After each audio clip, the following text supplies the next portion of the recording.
Hello again. I want to talk this morning about one of the most successful propaganda campaigns of all time. So successful, in fact, that those exposed to it do not even know that they have been exposed to it. There's a triumph and no mistake for the progressive elements in Western society today. The whole of this enterprise hinges ultimately upon a single point. This is that there are no inherent differences between white people from Europe, those whose ancestry lies in East Asia, and people whose heritage is sub-Saharan African. There is no evidence for this assertion. It's a matter of ideology rather than reason. Nobody wishes to point this out, though, because anti-racists and liberals have the perfect answer to anybody who asks questions about such matters.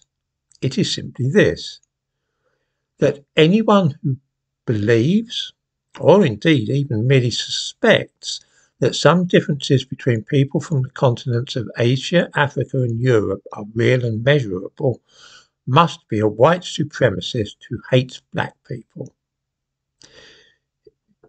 Not only black people, of course, white supremacists notoriously hate Indians, Chinese, and members of any other ethnicity but their own. This is so mad, and takes only a minute or two to refute, that one wonders that so few people take the trouble to do so. In other words, why aren't people challenging the anti-racist dogma? The reason is, of course, that in this modern world of ours, the very accusation of racism alone can be enough to destroy somebody's career and cause irreparable harm to their reputation and social life into the bargain. However, since I have no career, little social life, and not much of a reputation either, I feel able to point out things which nobody else dares to do. As we know, there are physical differences between different human populations. Not just skin colour, which is the most obvious, but, for example, those from East Asia have an epicanthic eye fold, which Europeans and Africans lack. Some ethnic groups are shorter than others for genetic reasons.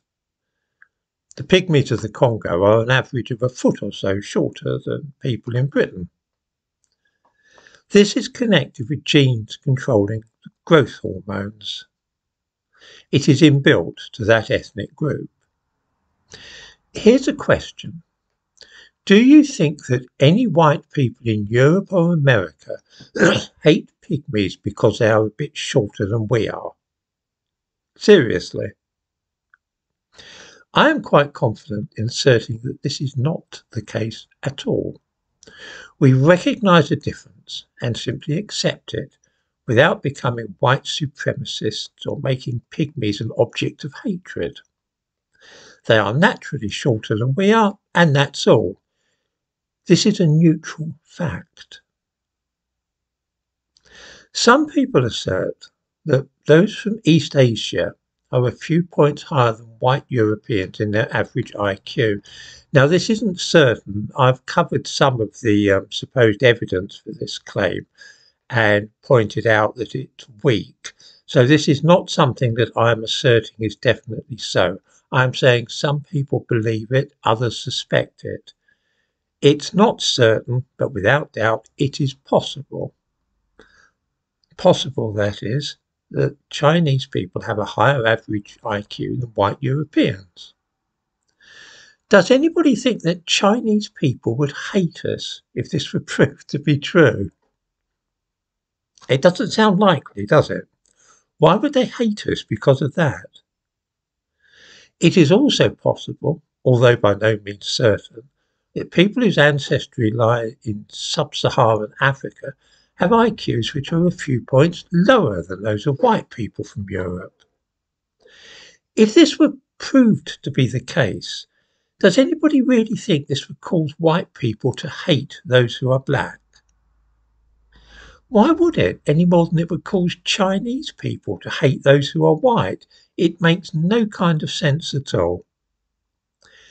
If you believed that there was a gradient of average IQ, with East Asians at one end and black Africans at the other, would that make one a white supremacist? Again, it seems unlikely. It would be more likely to make you an Asian supremacist, I would have thought. This then is the central flaw in the accepted narrative of anti-racism.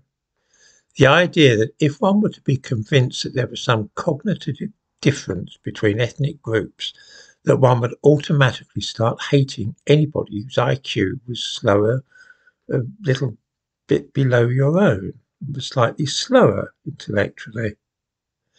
But why? Why would you? I honestly don't get it.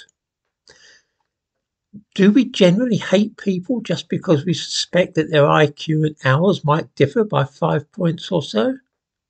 I'm guessing that none of us do feel this way. We've all become sucked into this mad idea by left-wing and progressive types, and this means that none of us like to point out what seems to us to be likely, lest we be branded white supremacists, racists, and I don't know what all else. When I spoke of this subject a few weeks ago, somebody commenting here said, "So what?" In other words, even if it was shown to be true, then what difference would it make? The answer to that is, if we lived in a normal world, then it would make no difference at all. We would forget all about it and just get on with living our lives and accept that jobs like brain surgeons and nuclear physicists would be taken mostly by people of East Asian and white European ancestry, while jobs requiring more average intellectual ability would probably be more likely to be taken by a mixture of ethnicities. But of course, we don't live in normal times at all. Whenever we find that more Chinese pupils of black children or white are getting fantastic scores at A level, we think that something is wrong, which needs to be fixed. When we observe that there are loads of Chinese students at Oxford University and very few black ones, that too is seen not as a natural course of things, but rather a sign of racism which needs to be tackled. If we find that there are more architects in Britain of Indian heritage than there are African ones, this is also a problem. One of the phrases that everybody watching this video will have encountered is that this or that organisation or workforce must reflect the community which it served. That is to say, that if 5% of the community are black, then 5% of firefighters, doctors, architects, social workers, engineers must also be black. Such declarations are predicated upon the unproved assumption that all human populations are equally endowed with intellectual ability. Well, they may be, but the evidence for such an idea is weak. What we are seeing is an ideological struggle which takes up an enormous amount of time, money, and effort. This in itself is good reason not simply to shrug and say, "So what?" but rather to think about what we are doing. It's quite possible to believe in differing average IQ levels without hating anybody or feeling that the white ethnicity is superior to all others.